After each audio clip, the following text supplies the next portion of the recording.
140 शब्द प्रति minute. Start.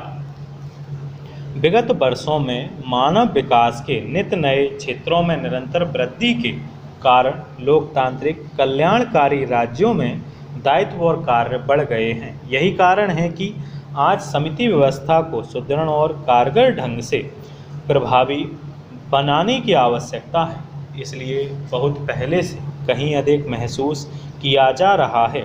Australia, New Zealand, Canada, Britain में यह प्रक्रिया 60 के दशक में प्रारंभ होकर 80 के दशक के शुरुआत में पूरी हो गई थी।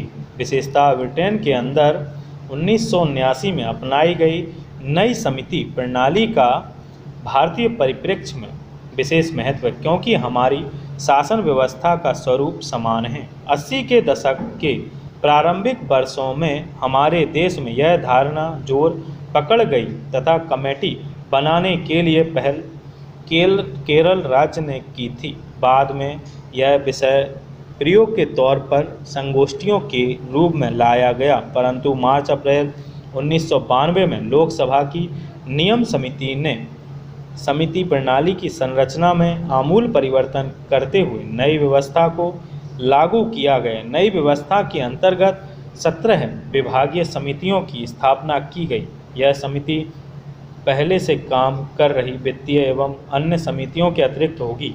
समितियां मुख्यतः संबंधित मंत्रालय की बजट मांगों पर विचार विमर्श कर सदन को रिपोर्ट पेश करेगी, लेकिन वे किसी कटौती प्रस्ताव का सुझाव नहीं देगी। इस व्यवस्था में आम बजट पर चर्चा पूरी होने के बाद दोनों सदनों की बैठक निश्चित अवधि के लिए स्थगित कर दी जाएगी।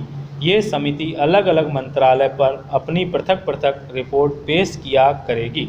इसके बाद सदन इन रिपोर्ट के आधार पर मंत्रालय की अनुदान मांगों पर विचार करेगा। भारतीय संसद तथा केरल, पश्चिम बंगाल राज्यों में अपनाई गई इस समिति को आधार मानकर मध्य प्रदेश में भी इस प्रकार की समितियों को गठित करने के बारे में काफ़ी समय से विचार विमर्श किया जा रहा था। सबसे पहले प्रयोग के तौर पर कृषि और बागवानी, पर्यटन और वन तथा पर्यावरण से संबंधित विषय पर 3 कमेटी को बनाया गया।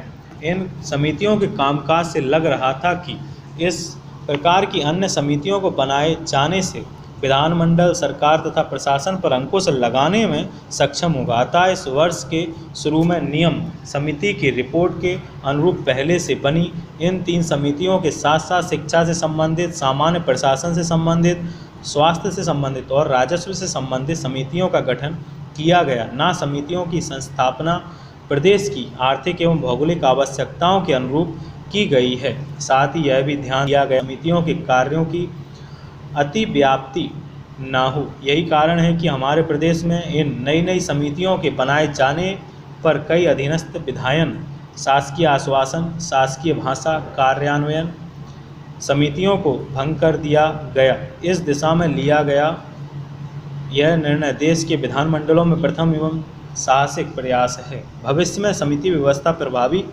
रूप से कार्य करती रहे, इसलिए हमने प्रायोगिक तौर पर यह कदम लिया है।